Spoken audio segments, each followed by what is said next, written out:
Dear Papa Dudut, una sa lahat ay gusto ko pong malaman ninyo na isa po ko sa inyong mga super loyal na kabarangay.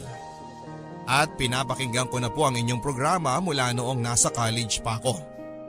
At ngayon nagtatrabaho na po ako ay sinusubaybayan ko pa rin ang inyong programa hanggat sa aking makakaya. Kaya maraming salamat po sakaling isa po ko sa inyong mapipiling basahin na sulat on air. Ako po si Carol, 25 years old at nagtatrabaho bilang isang training coordinator sa isang call center sa Quezon City. At dahil nakatira po ako originally sa Cavite, ay matapos ang ilang buwan kong pagtatrabaho sa call center, ay nagrent na ako sa isang maliit na kwarto na medyo malapit lang sa aking pinagtatrabahuhan para hindi na ako mapagod sa pang-araw-araw na biyahe. Simpleng tao lamang po ako, Papa Dudut.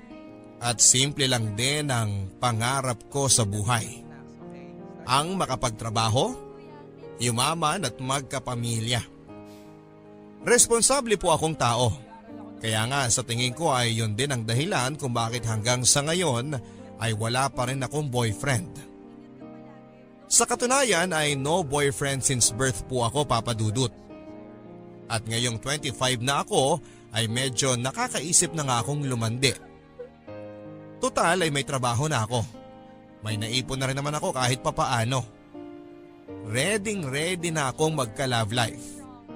Ang kaso nga lang, yung mga panahon na dapat ay ginugugol ko para sa sarili ko ay kadalasan ay napupunta sa pag-aayos at pagsasalba sa mga gulo. At sakit ng ulo na pinapasok ng best friend ko na si Lyra. Kaedad ko lang din si Lyra, Papa Dudut. 25 years old lang din siya. Pero ang layo-layo ng maturity naming dalawa sa isa't isa. Kung ako pakiramdam ko ay 35 years old na akong mag-isip. Si Lyra naman pakiramdam ko ay parang na-stuck sa pagiging teenager. Actually, high school pa lamang naman ay medyo pasaway na talaga si Lyra. Pero habang tumatanda siya ay parang mas lumalala ang kanyang sitwasyon. At ayoko mang gamitin ang term na yon dahil best friend ko si Lyra, Papa Dudut, ay naging isa siyang emotional vampire sa akin. Emotional vampire. Ito daw yung mga tao na kapag kasama mo ay parang hinihigop ng taong yon ang lakas at ang saya sa buhay mo hanggang sa wala nang matira sa'yo. At masakit mang sabihin, Papa Dudut, ay naging ganyan na ang tingin ko kay Lyra. Matapos ng lahat ng pinagdaanan kong paghihirap bilang nag-iisang best friend niya. Ang malungkot dyan, Papa Dudut, ay alam ko naman pong hindi niya yon sinasadya. At kung ano man ang nangyaring hindi maganda sa buhay niya, ay hindi naman niya ginusto. Talagang impulsive lang siya na tao. At sa tingin ko ay may factor din na galing siya sa isang broken family. Single mom kasi ang kanyang nanay at magkaiba pa sila ng tatay ng kapatid niya. Pero kahit na gusto kong magalit at iwanan na sa ere si Lyra, ay palagi akong inuunahan ng guilt. Alam ko kasi, Papa Dudut, na ako lang ang maaasahan niya. Bukod pa dyan ay sweet naman si Lyra. At maraming beses ko na ring napatunayan na kapag ako naman ang naatraso at nagkaroon ng problema, ay makikipagpatayan talaga siya, maipagtanggol lamang ako. Sa katunayan ay nasa ganong sitwasyon nga kami nang una kaming magkakilala. Yak! Tinan mo yung babae, oh! Miss! Miss! Tagus ka! Puto, gusto mo? Ako? Dugyot! Dugyot! Woo!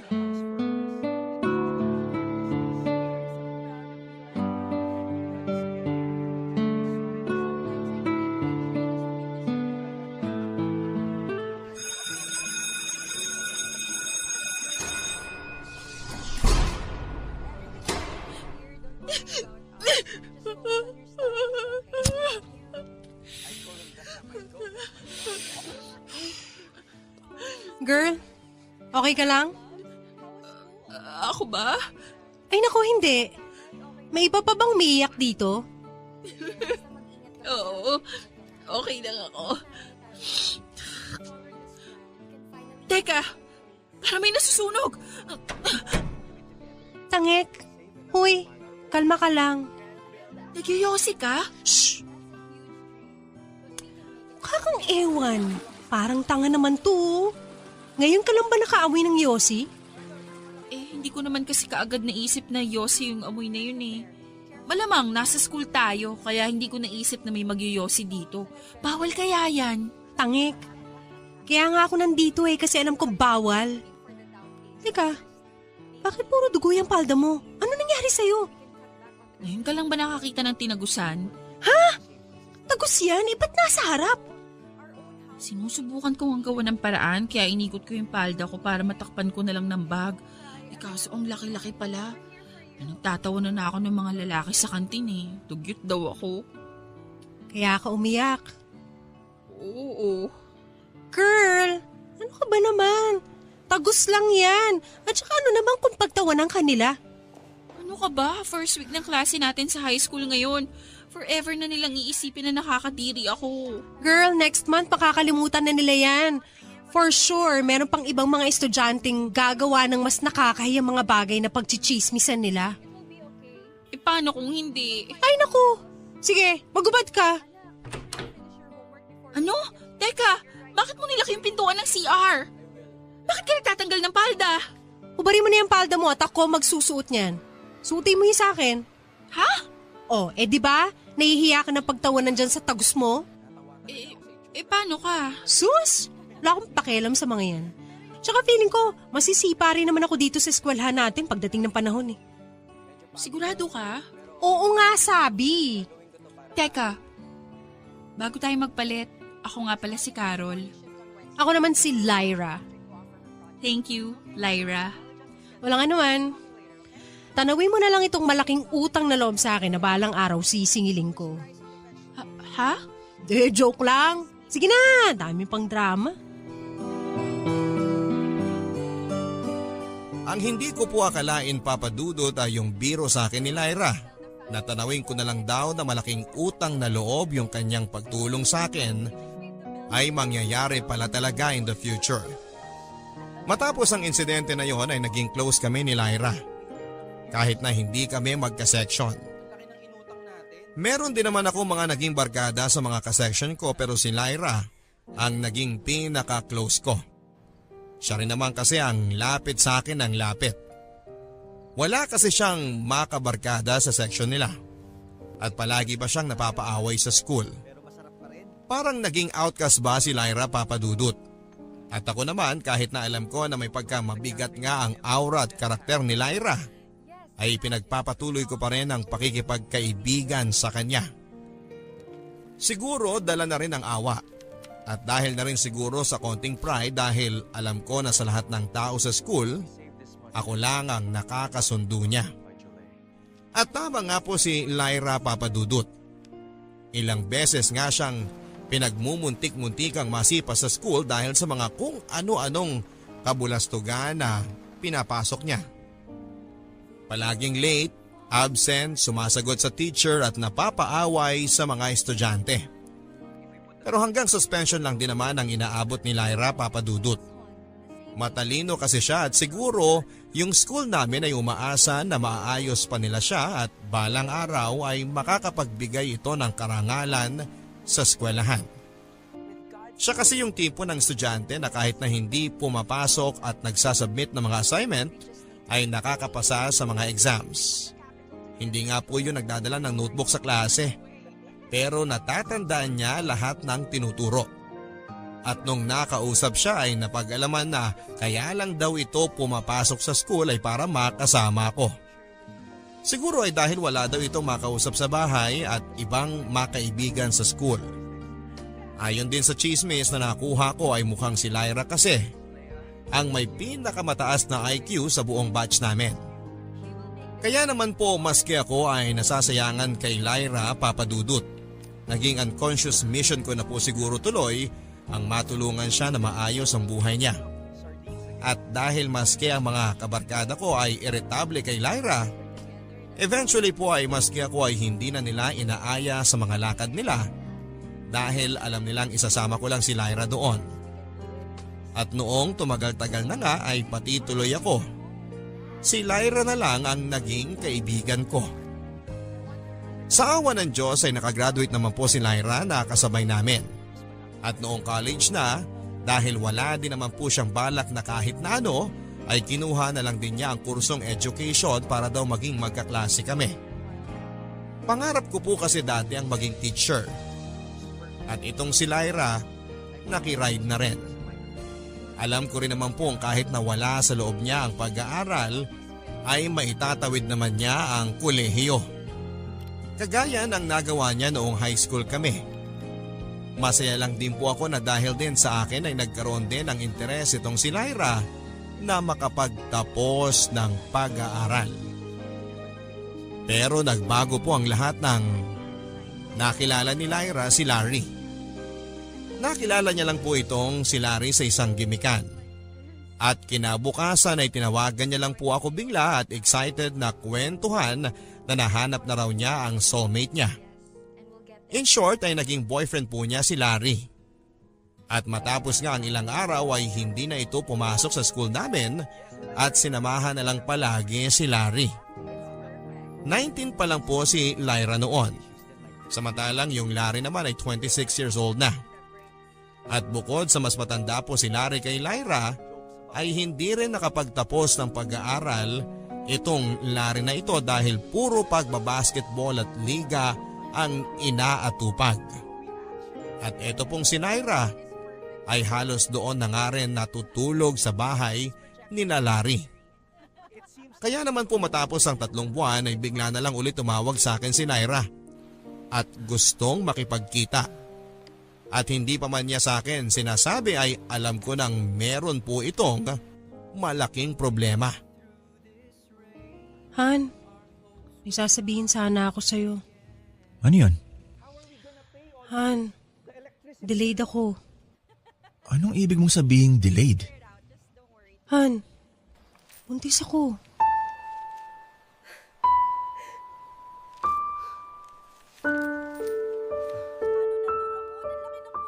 Ano? Baka naman na-delay lang na konti. Nag-pregnancy test na ako. Buntis talaga ako. To. Anong balak mong gawin dyan? Ha? Bakit ako lang? At saka sigurado ka bang akin yan? Ano? Sino pa ba? Ay, malay ko. Hindi naman buong araw alam ko pinag-aagawa mo ah. Kapal na mukha mo? Kung pauusgahan mo ng ganyan, kung meron sa ating dalawang nangangaliwa, ikaw yun. Hindi ko paninindigan yan. Kapal na mukha mo! Ako sasampalin mo ha? Ako lang pwedeng gumawa niyan sa'yo. Ayoko na! Honest na ako dito! Di umalis ka! Wala akong pakialam sa'yo!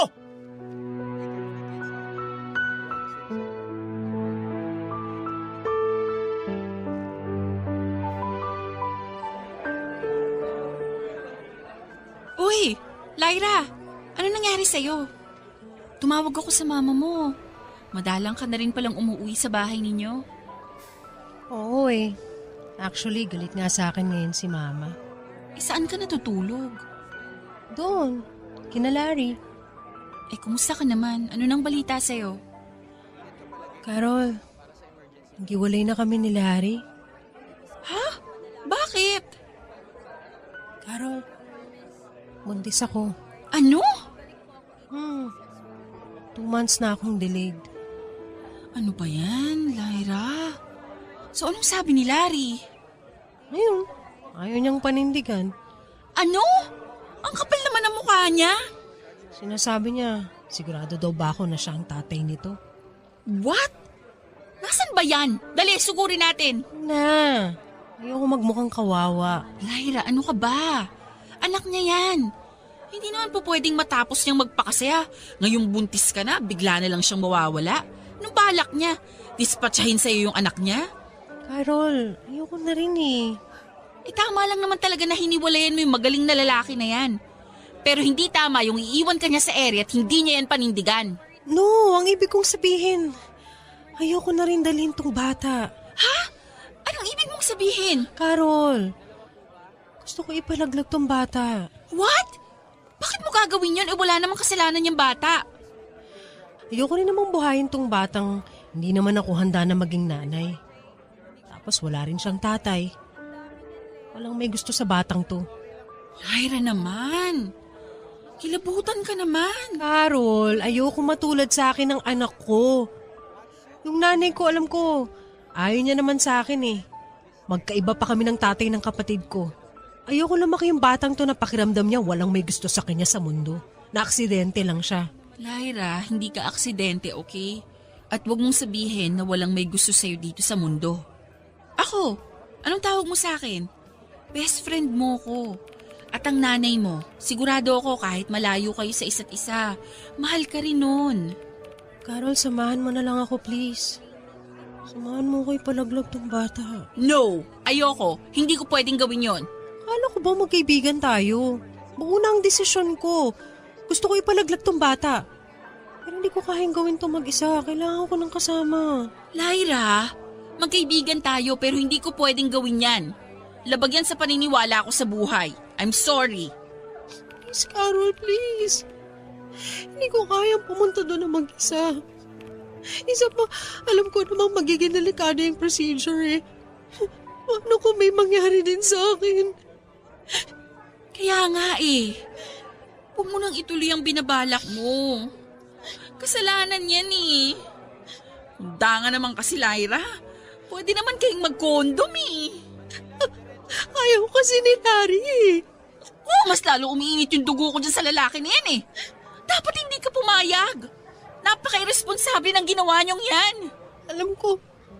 Kaya nga gusto ko na lang ipalaglag eh. Para pag uwi ko sa amin, wala nang problema. Lyra, pag nawala naman yung bata, hindi naman matatapos ang problema mo. Baka nga mas lumala pa dahil mumultuhin ka ng konsensya mo. Sige. Salamat na lang, Carol. Alis na ako. Hoy! Lyra! Sandali lang mag-usap pa tayo!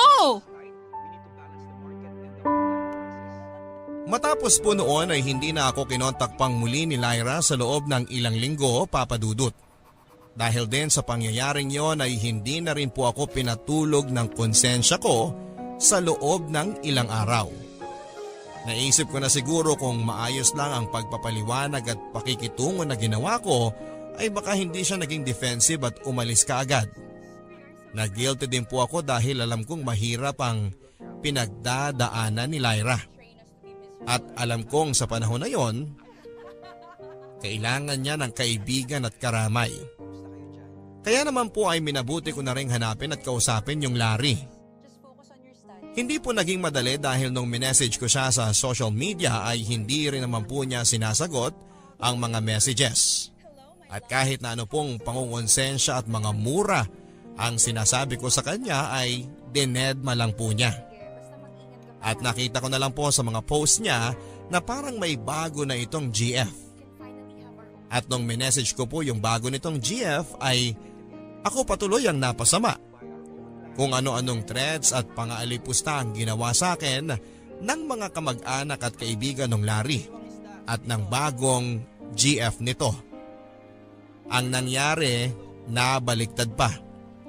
Ako patuloy ang napahiya sa mga kakilala ko sa social media dahil sa pangtutrol ng mga kakilala ng Larry.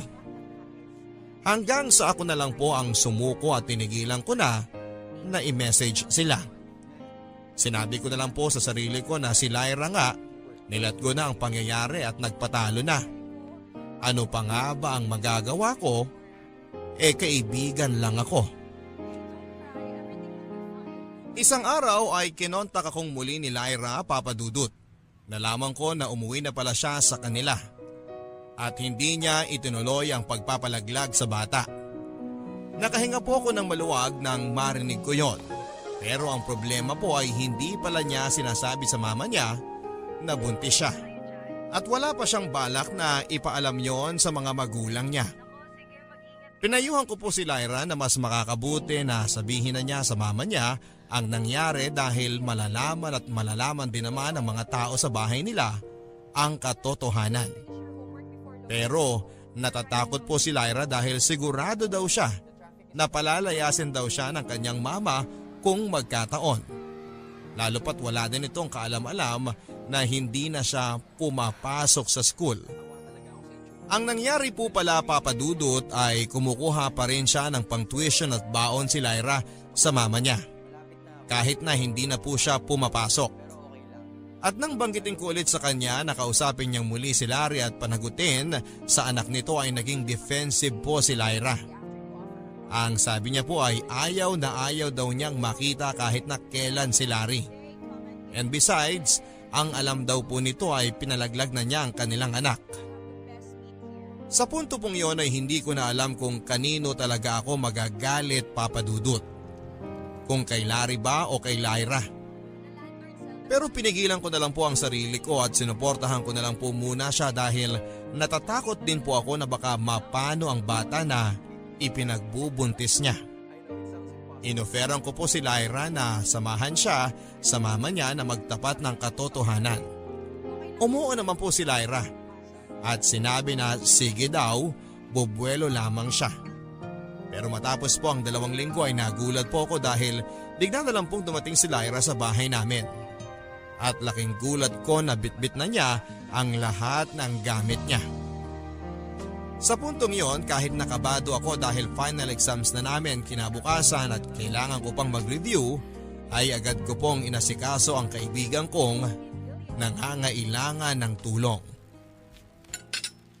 Lyra, dumaan ako sa school book kanina. Ano, Ma? Ang tagal-tagal ko nang inutos sa'yo na ikuha ng application form itong kapatid mo. Hindi mo naman ginagawa. Ako nang nagkusa. Siguro kasi nakakalimutan. Nakakalimutan? Bakit? Ano bang pinagkakaabalahan mo't nakakalimutan mo? Busy lang kasi ako sa school ngayon. Sinungaling! Nagtanong ako sa registrar at doon ko nalaman na 1 semester ka palang hindi pumapasok. Saan mo dinadala yung mga pang-tuition na ibinibigay ko sa'yo? Yung mga baon mo? Ho? Siguro hindi ka naman doon kina Carol nakikitulog, ano? Siguro doon sa boyfriend mong squatter ka tumira, no? Umamin ka. Oo, Ma. Sorry. Sinasabi ko na nga ba eh. Kinukutuban na ako sa'yo eh. Baka mamaya nabuntis ka pa nung lalaki na yon. Ay, walang hiya!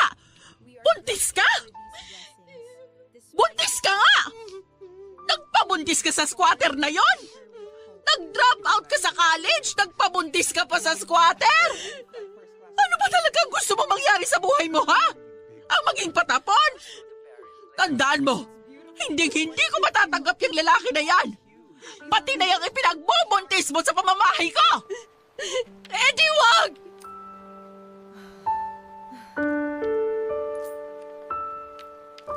Sardines again. We might turn into fish eating this every day. As long as we're together, that's all that matters. What should we write for this year? Lyra, ano nangyari? Gabing-gabi na. Carol, pwede bang dito muna ako sa inyo? Carol, sino yan? Ma, si Lyra. Oh, Lyra, anak. Ano nangyari? Tita, pwede po bang dito muna ako? Nag-away po kasi kami ni Mama eh. Ganun ba? Oy, sige, pasok ka. Kumain ka na ba? Okay lang po, Tita. Huwag na kayong mag-abala. Ano bang nangyari? Tita, ano po kasi umalis na po ako sa amin. Bakit naman? Anong dahilan? Nag-away po kasi kami ni Mama. Ano bang pinag-awayan ninyo? Ano po, buntis po ako. Ilang buwan na? 4.5 months po. Halika nga, bata ka. Nasaan ba ang tatay niyan? Nakipag-iwalay na po ako. Ayaw po akong panindigan. Ano? Anong sabi ng mama mo? Yun na nga po, Tita eh. Nung sinabi ko po na buntis ako, nagalit po siya. Tapos ako na po yung kusang umalis sa amin. Ay, naku. Bakit ka umalis? Syempre magagalit ang nanay mo dahil nalaman niya na nabuntis ka. Natural lang naman yun. Halika, iyahatid ka namin sa bahay ninyo. Ako nang kakausap sa mama mo. Itawag na po, please. Kung pabigat lang po ako dito, aalis na lang po ako. Ay nako, Lyra. Huwag ka nang umalis. 10 oras na ng gabi, oh. Maglalakad ka sa kalsada, buntis ka pa. Sige na, dito ka na magpalipas ng gabi. Pero pag-isipan mo munang mabuti ang desisyon mong paglalayas na yan, ha? Oy, Carol, halika na nga muna sa itaas. Ayusin na natin yung tutulugan ni Lyra.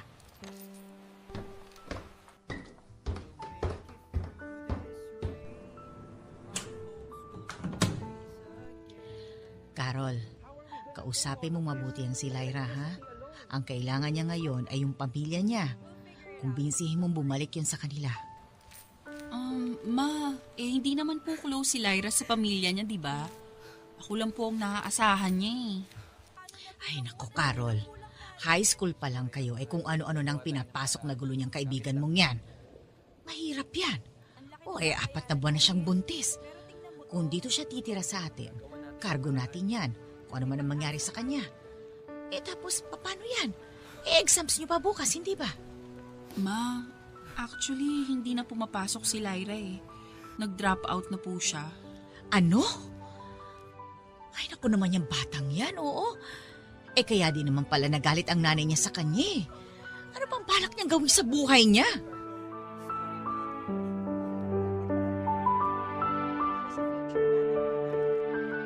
Kahit nalabag sa loob ni Mama ay ipinaglaban ko po na kupkupin namin ang pansamantala si Lyra. Pero nang talagang malaki na po ang tiyan ni Lyra at mga 6 or 7 months na po siyang buntis ay hindi na po nakatiis si Mama. Kinausap niya po ng masinsinan si Lyra at kinumbinse na mas makakabuti kung uuwi muna siya sa kanila dahil baka manganak na siya anytime soon. Inassure na lang po ni Mama na anytime na magkaproblema si Lyra ay naroon lang naman kami para tumulong. Para din po makasiguro kami na magiging maayos ang pagbalik ni Lyra sa kanila, ay sumama po kami ni Mama sa kanya para makausap po ni Mama at mapaliwanagan ang nanay ni Lyra. At doon na nga po ako naawa ng gusto kay Lyra, Papa Dudut. Pagbukas pa lang ng pintuan ay hindi man lang niyakap o kinumusta ng nanay ni Lyra ang anak niya. Ang una pa pong sinabi ay anong ginagawa niyo dito?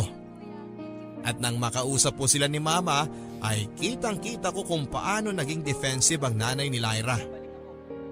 May kasabihan po tayo na hindi matitiis ng nanay ang anak nito. Pero sa kaso po ni Lyra ay pakiramdam ko ang nanay niya po ang exception to the rule. Sa katunayan nga po, pag-uwi namin sa bahay ni Mama ay nabanggit din niya, kaya naman daw siguro pala naging ganon si Lyra dahil yung nanay nito ay walang kaamor-amor sa anak nito. Nairaos naman po ni Lyra ang panganganak at binisita na po namin siya sa ospital. Pagkatapos po noon ay malimit ko na rin po siyang binibisita sa bahay nila. At doon ko nga rin po nakita na talagang hirap pa itong si Lyra sa pagiging nanay. In fact, kapag umiiyak nga po ang bata ay pinababayaan niya lang minsan. At kung minsan pa nga ay tinatakpan niya ang crib ng kumot para daw hindi masyadong maingay. Ako na nga po ang naaawa dun sa bata, Papa Dudut. Kaya kapag nandun ako ay malimit na ako ang kumakarga at umaalo sa baby niya. Pinangalanan niya po ang baby na si Carlo para daw po malapit sa pangalan ko. At noong binyag na nga po ay kinuha niya ako na maging ninang ng anak niya. Isa nga naman po yon sa mga nakakaawa na bagay na nasaksihan ko.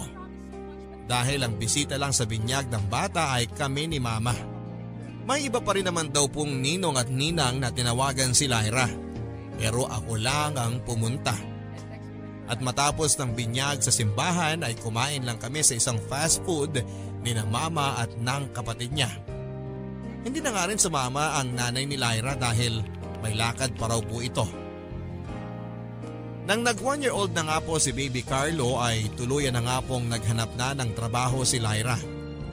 At hindi na tinapos ang kanyang pag-aaral. Nakakuha naman po siya ng trabaho bilang isang crew sa fast food. At dahil masyado pang bata ang anak niya, ay kumuha rin sila ng katukatulong sa pag-aalaga. Pero dahil medyo hirap na rin po sila ng mama niya sa pera, dahil nga sa dagdag gastos ng bata ay madalas din na papalit-palit sila ng nakakatulong dahil hindi nila mabayaran ng tama. At sa mga ganong pagkakataon kapag may emergency, ay sa akin humihingi ng tulong si Lyra. Carol, hindi pa rin nasusundo ni Lyra si Carlo? Ama, hindi pa po eh. Alak ka. Magkaalauna na. May OJT ka pa bukas. Paano ka dyan? Gusto mo ba na ako na mag-alaga riyan? Okay lang po, ma. Sige na po, matulog na kayo. May trabaho pa rin kayo bukas. Parating na rin po siguro si Lyra. Tinawagan mo na ba? Ano ang sabi? Opo. Sabi niya po malilate lang daw po at nag-OT sila sa trabaho. Ay, ano ba yan? Wala pa rin ba silang nakukuha na yaya? Wala pa daw po eh. Ay, siya. Sige. Akit na ako sa taas ha. Matutulog na ulit ako. Sige po, ma. Good night. Sometimes I think they train us to be miserable. Sleep na. Sleep ka na. Darating na si mama mo. It's okay, dear. Don't worry about us. Ano pa naman yan? Nasaan ka na ba? Hello? Lyra! Ano ka ba? Kanina pa ako tawag ng tawag sa'yo ah. Hindi ka man lang sumagot o mag-reply. Nasaan ka na ba? Nandito na, pababa na ng taxi. Nasa tapat niya na. Ay naku, salamat naman. Follow this plan. We can finally have our own place. It's a big goal, but I know we can do it. O akala ko ba may OT kayo? Bakit lasing ka? Ano kasi, nagkayaan kasi kami ng mga katrabaho ko. Kasama namin si Sir Maki. Di syempre, makakatanggi pa ba ako? Chance ko na yun. Ano? Nakikipag-inuman at landian ka? Samantalang yung anak mo andito. Kanina pa iyak ng iyak. Sorry na, pasensya na ninang. Alam mo naman sobrang crush ko si Sir Maki I think, pagkatapos nga ng gabi na to, in love na ako sa kanya. Ay naku, anong in love ang sinasabi mo? May asawa na yung tao. Ex-wife. Hiwalay na rin naman sila Ex-wife? Bakit? Annulled ba sila? Hanggat hindi pa sila annulled nung asawa niya, may asawa pa rin siyang tao. Kabit ka pa rin. Ang oy mo naman, Carol. Ito naman, pinapakilig ko lang naman sarili ko Alam ko naman wala rin naman pupuntahan yung paggusto ko kay Sir Maki. Pero alam mo ba, shucks friend, kanina kaming dalawa na lang naiwan dun sa restaurant. Umalis na silang lahat, pero nagstay siya. Tapos nagkwentuhan lang kami. Nag-aaya pa nga sana siya nang pumunta kami somewhere, pero hindi ako pumayag. Sabi ko, kailangan ko sunduin na yung anak ko Wow! At buti naman, kahit na sa ganyang estado mo, naaalala mo pa rin yung anak mo na nandito. Lyra, may OJT pa ako bukas ng maaga. 2 oras ang biyahe ko papunta sa opisina. Kailangan kong gumising ng 4:00. Anong oras na? Ay! OMG, sorry! Nakalimutan ko na may OJT ka. So kung naalala mo pala na may OJT ako bukas, hindi ka makikipag-inuman? Kukunin mo na agad itong anak mo? Pero dahil akala mo wala, nagpakasaya ka. Lyra, habang nakikipaglandian ka dyan sa crush mong may asawa, ako andito nag-aalaga ng anak mo. Ano ka ba naman? Sorry na. Pasensya, hindi na mauulit. Pero friend, teka lang Pwede ba umidlip muna ako ng kaunti dito? Antok na kasi ako Siya, sige, umidlip ka na muna. Bigyan niyo pa ako ng konting pasensya. Ang laki ng inutang natin. Okay lang yan, mahal ko. Babawi tayo bukas. Sana nga. Hindi ko na po nagising si Lyra ng gabing yon, kaya pinabayaan ko na lang po siyang matulog sa sofa namin.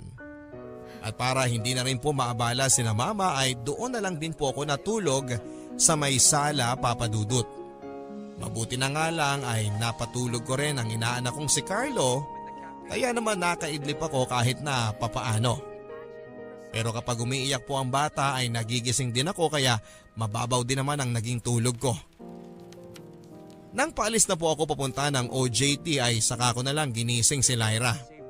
At naging pahirapan pa ito. Mabuti na nga lang po ay bago bumaba si na mama para sa almusal ay nakaalis na kami. Yun na po siguro ang pinakamalala na ginawang pagpapabaya ni Lyra sa anak niya sa mga panahong yon. At ipinangako ko na rin po sa sarili ko na hindi na po siya makakaulit sa akin ng ganon. At sa kabutihang palad naman po ay naging mas responsable si Lyra. Sa iba pang mga pagkakataon na iniwan at ipinapaalaga niya sa akin ang anak niya. Pero eventually po papadudot ay etong crush ni Lyra na manager niya sa fast food ay nakarelasyon din niya. Kung yung Larry po ay 7 years ang tanda sa kanya. This time itong si Sir Maki na naging boyfriend niya po ay 10 years naman ang tanda sa kanya. Meron ng 2 anak na nasa poder ng kanyang asawa. At matapos nga po ng ilang buwan lang mula nang sila ay naging magkarelasyon, ay nakipag-live-in na nga po itong si Lyra sa bago niyang boyfriend na si Maki. Graduate na po ako ng college at agad ding nakahanap ng trabaho. Samantalang ito pong si Lyra ay madalang na muling nakikipag-communicate sa akin. Ganun po kasi ang sakit ni Lyra. Kapag may bago siyang karelasyon ay nawawala siya sa radar. Parang umiikot lang ang mundo niya sa tao na yon. At kapag kinukumusta ko naman sila ng inaanak ko, ay sinasabi naman niya na maayos po sila. At mahal na mahal daw sila ni Maki. Nang marinig ko po ito papadudot ay naging medyo kampante na ako para sa kaibigan ko. Ang sabi ko sa sarili ko kahit na siguro hiwalay sa asawa at malaki ang agwat nila sa kanyang asawa ay mukhang finally ay nakakuha naman siya ng tao na mag-aalaga sa kanya. Medyo pangit man pong pakinggan papadudot. Pero 3 taon din pong medyo naging tahimik ang buhay ko at nakahinga ako sa mga sakit ng ulo na ibinibigay sa akin ni Lyra bilang best friend niya at ninang ng anak niya. Padalang na lang po ang pagkikita namin. Hanggang sa umabot sa nagkakausap na lang kami kapag birthday ng inaanak ko o kung hindi man ay kapag Pasko. Pero sa 3 taon po na nagsasama sila nung Maki ay never din po na sumama itong si Maki at nakipagkwentuhan sa amin. At minsan nga ay hindi ko alam kung ini-imagine ko lang ay parang ang saya-saya ni Lyra kapag hindi niya kasama si Maki. Eventually po ay lumipat na nga po ako ng trabaho at bumukod na rin sa bahay namin. At ilang buwan matapos kong kumuha ng sarili kong apartment, ay nagulat na lamang ako nang bigla namang sumulpot si Lyra sa pintuan ko.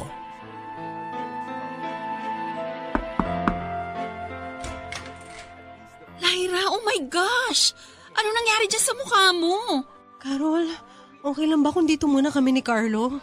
Dali, pasok kayo. Ano nangyari? Bakit ka may black eye? Carol, nakipag-iwalay na ako kay Maki. Don't tell me siya rin na may gawa niyan? Oo, Carol. Ano? Halika, magpa-blatter tayo. Carol, wag na. Anong wag? Kita mo nga yung nangyari dyan, oh. Eh, itong anak mo, baka sinasaktan din niyang siraulong Maki na yan. Hindi niya sinasaktan si Carlo. Ano ka ba, Lyra? Anong klase ba naman yung mga lalaking nagugustuhan mo? Halika na, magsumbong na tayo sa pulis. Carol, wag na. Okay na to, umalis ako sa poder niya. Kailan ka pa niya sinasaktan? Matagal na. Eh, bakit ngayon ka lang kumawala? Eh, mahal ko siya eh. Lyra, hindi na pagmamahal yan. Pagiging masokista na yan. Kaya nga eh. Ang tanga-tanga ko. Noong una kasi napaflatter pa ako sa pagiging siloso niya, pero abang tumatagal, palala na siya ng palala. Itong huli, maski yung waiter sa isang kinakainan namin pinagsilosa niya. Nginitaan ko lang yung waiter, Carol. Tapos pagdating namin sa bahay, sinapak na niya ako. Bakit ko raw nilalandi yung lalaki? Ay naku, Lyra. Tara na, magsumbong na tayo sa pulis.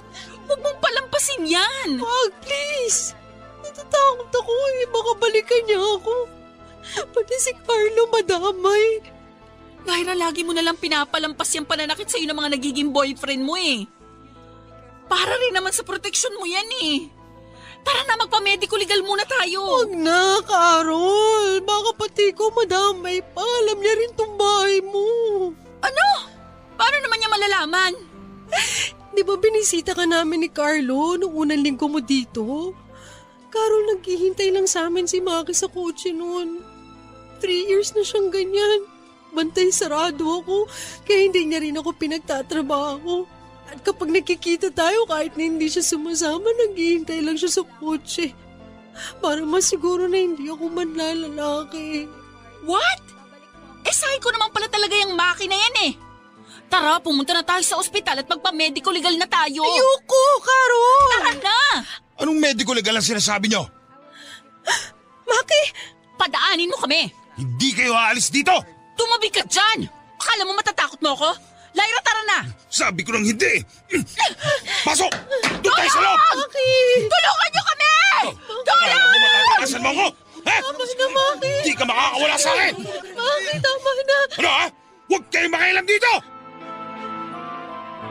Mabuti na lang po at umayuda sa amin ang mga kapitbahay ko sa inuupahan kong apartment, Papa Dudut.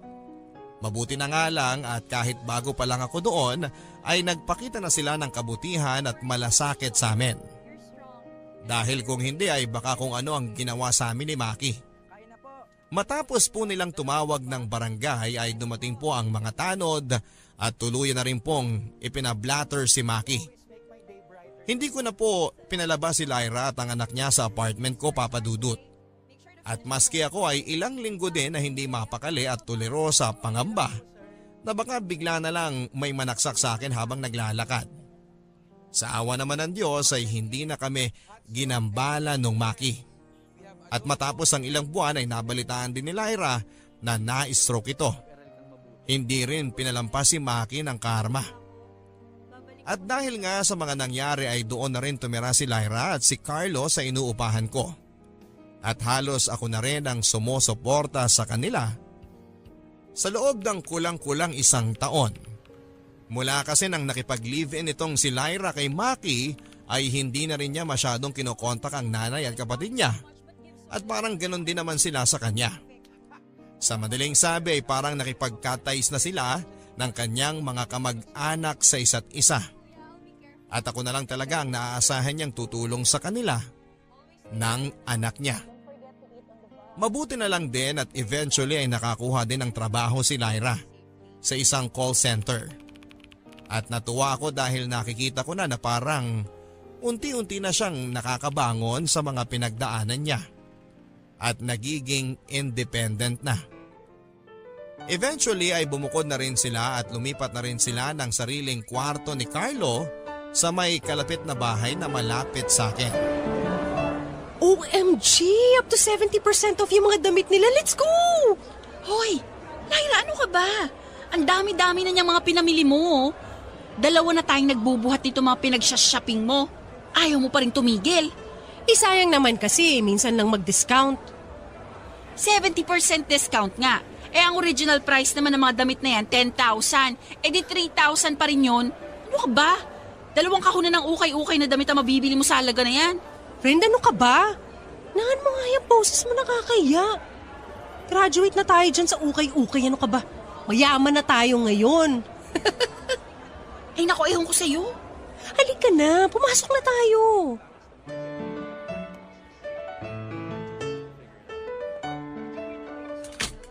Carol, tingnan mo nga kung bagay sa akin tong black.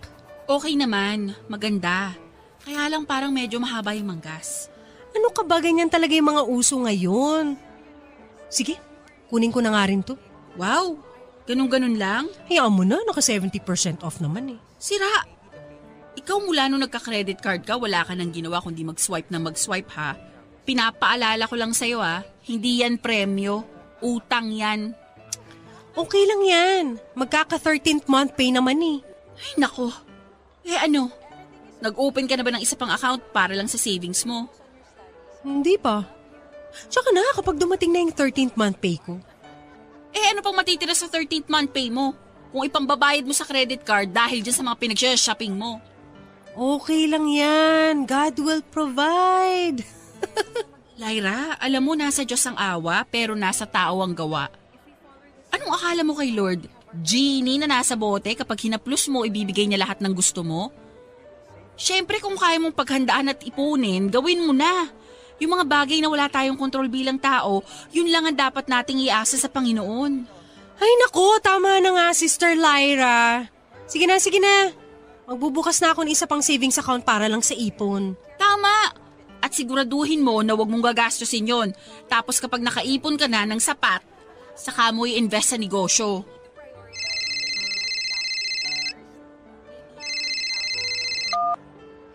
Hello? Okay, sige po. Pwede po kaya bukas nyo na lang i-deliver kasi baka late na ako makauwi ngayon eh.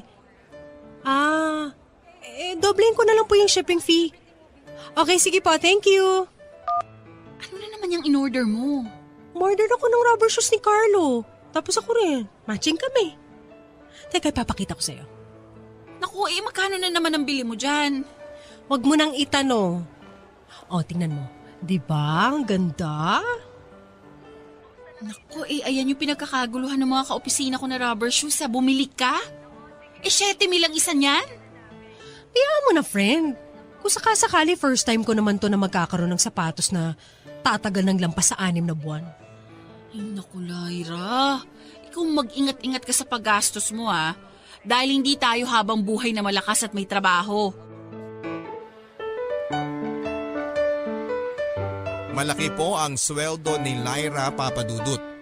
Lalo na kapag na-assign siya sa night shift kung saan ay may dagdag po siya na night differential na nakukuha.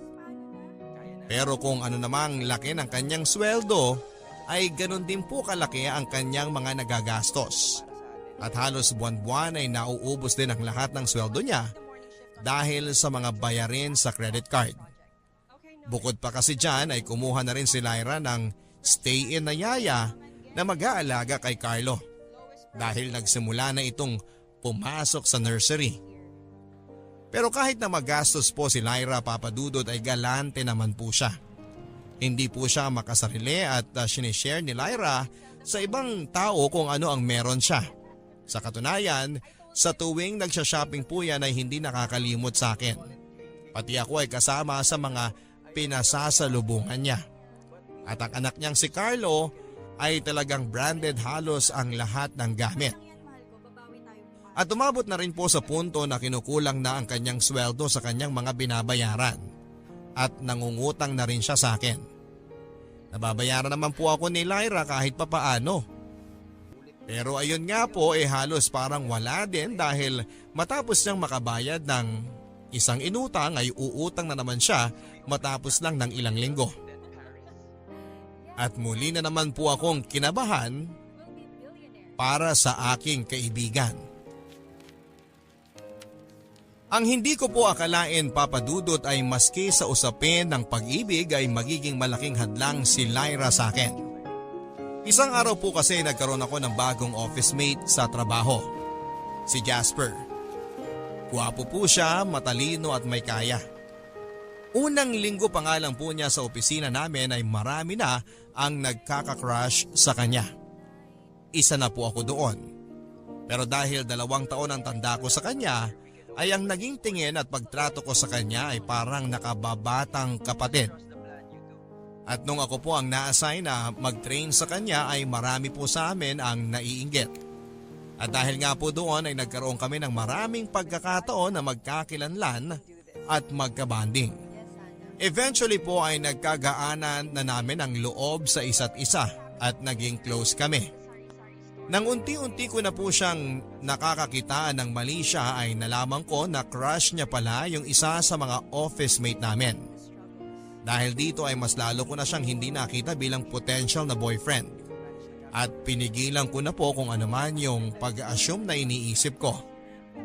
Pero dahil na rin po sa naging komportable kami sa isa't isa, ay naging magkaibigan at close kami sa mga sumunod na linggo. Hanggang sa parang nakaramdam na nga po ako ng eto't parang MU na nga po kami ni Jasper. Yun ay kahit na sinasabi niya pa rin na may crush siya na iba sa amin. At muntika na nga po itong mapatunayan nang minsang lumabas kami ng kami lang at walang ibang kasamang office mates.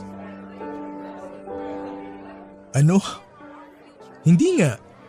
So, NBSB ka talaga? Oo nga. Ano naman ngayon? Pero, bakit? Anong ibig mong sabihin bakit? Wala namang nanliligaw eh.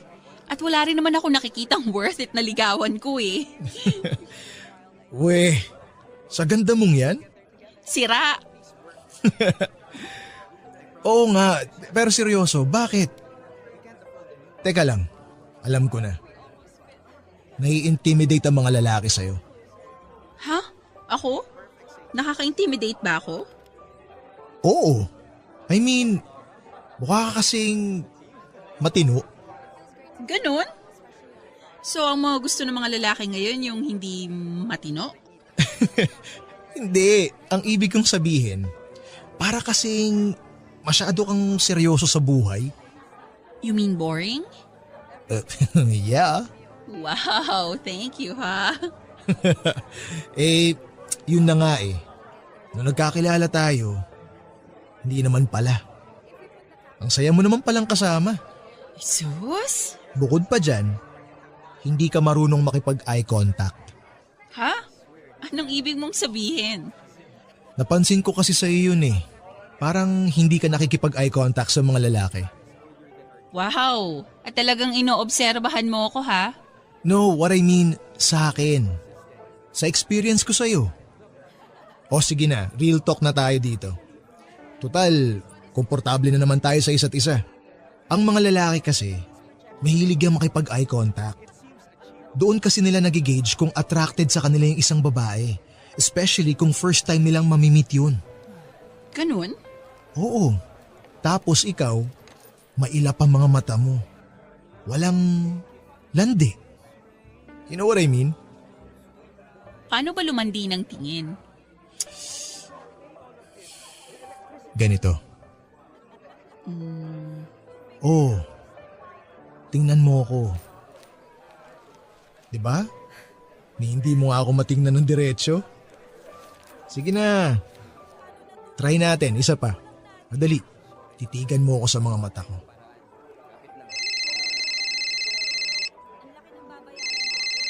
Sino ba naman tong tawag ng tawag na to? Si Lyra. Wait lang Jasper ha, tumatawag yung best friend ko eh. Hello Lyra? Carol, nasaan ka ngayon? Pwede ba kitang puntahan? Kailangan ko talaga na makakausap ngayon eh. Ganun ba? Sige, pauwi na rin naman ako maya-maya. Antayin mo na lang ako sa bahay. Okay, sige, thank you.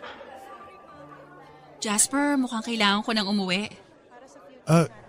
Ganun ba? Oo eh, mukhang may problema na naman yung best friend ko. Sige. Kung ganun, ihatid na kita. Talaga? Oo naman. Gabi na, lang naman pag-taxiin pa kita. Okay. Salamat Jasper ha. Basta, sa birthday ko pumunta ka. Siyempre naman. Nice. Aasahan talaga kita ron. Mawala na ang lahat. Huwag lang ikaw.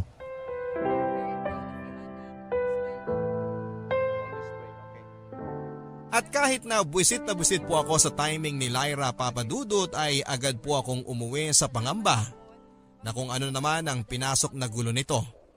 Pero pag uwi ko nga naman ay nalaman ko na isang malaking kamalasan pala ang dumapo kay Lyra.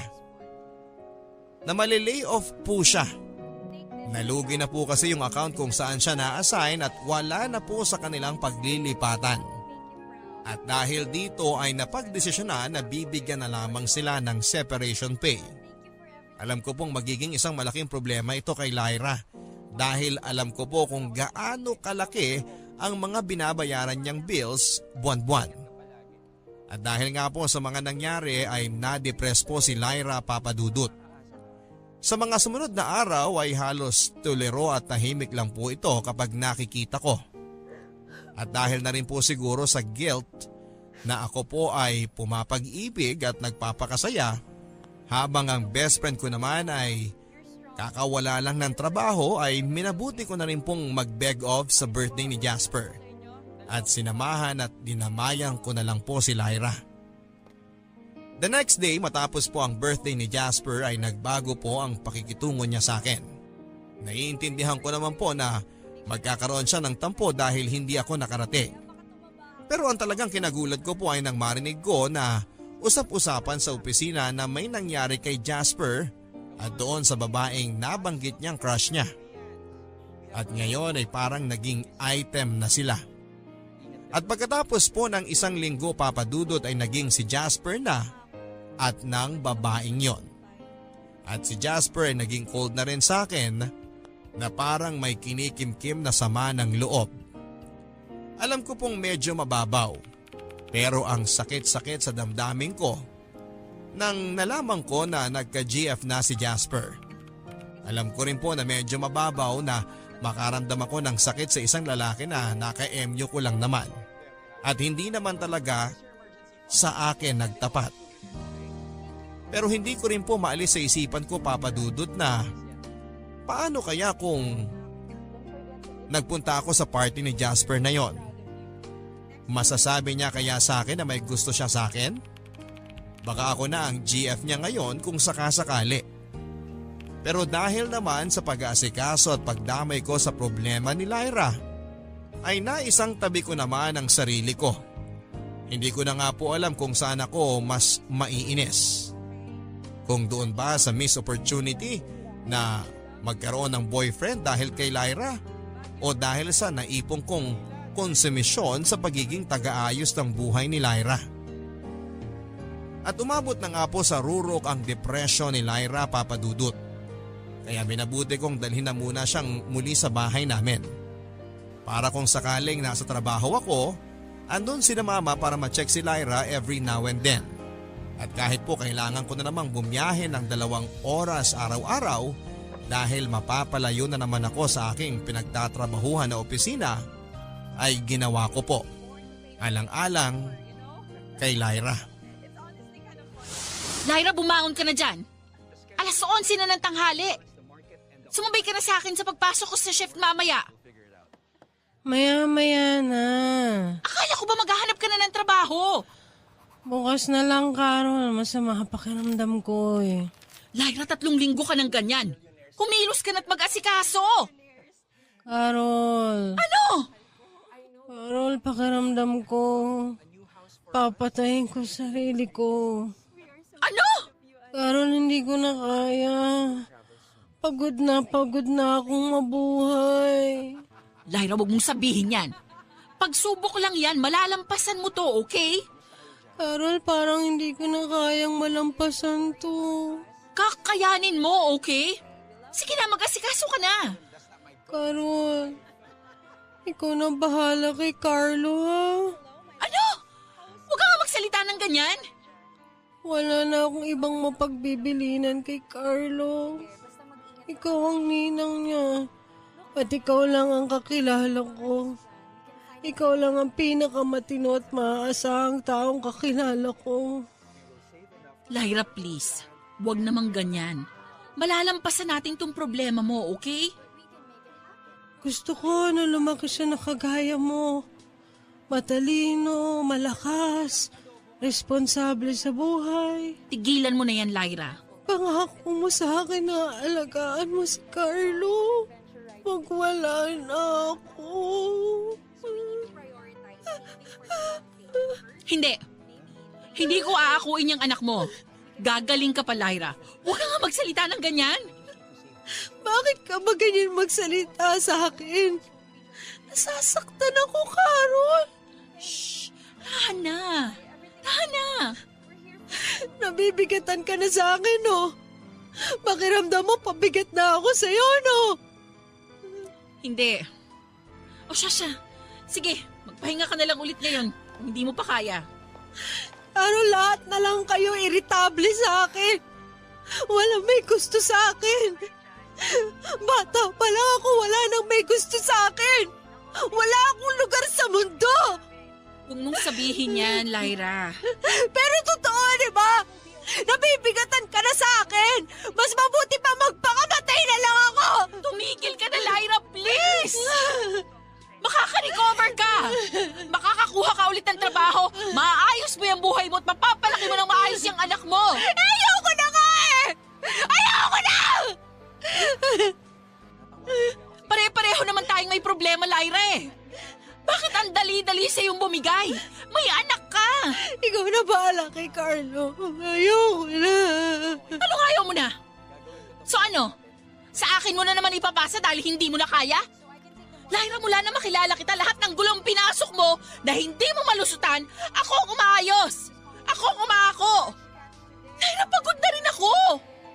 Maging malakas ka naman para sa sarili mo! Ayaw mo na mabuhay?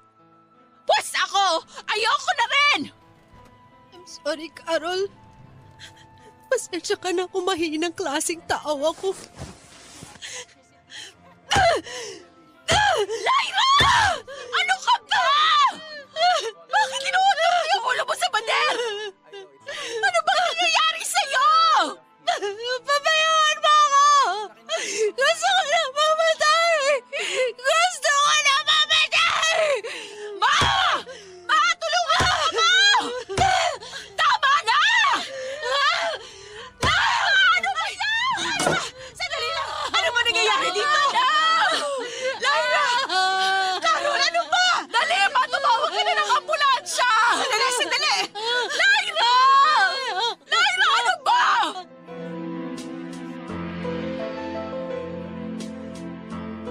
Sinuntok po ni Lyra ang bintana at nagkanda dugo-dugo ang mga kamay niya. Mabuti na nga lang po at naroon din ang kasambahay namin at napagtulong-tulungan namin na matalian si Lyra para hindi niya masaktan pa ang sarili niya. Agad po naming itinakbo si Lyra sa ospital at batay nga po sa pagsusuri ng doktor, may malalang depresyon daw si Lyra. At dahil dito ay kinakailangan ng mai-confine muna sa psychiatric ward para hindi na siya manakit sa sarili niya.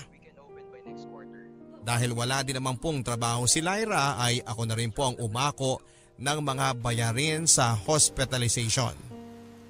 Gusto ko na po talagang sumigaw at magwala na rin po sa puntong yon. Hirap na rin po akong maging kaibigan ni Lyra. Pero at that point ay parang hindi na rin naman ako po pwedeng bumigay dahil baka buhay na ni Lyra ang maging kapalit. Kahit na hirap at hinang-hina na ako ay kailangan kong magpakatatag para sa kaibigan ko. At siguro nga po ay medyo napansin na rin po ito ng doktor ni Lyra. Dahil hinikayat niya po ako na magpasuri na nga rin nang malaman niya na halos ako na ang guardian ni Lyra. At doon ko na nga rin po nalaman na meron na rin po akong sintomas ng depression.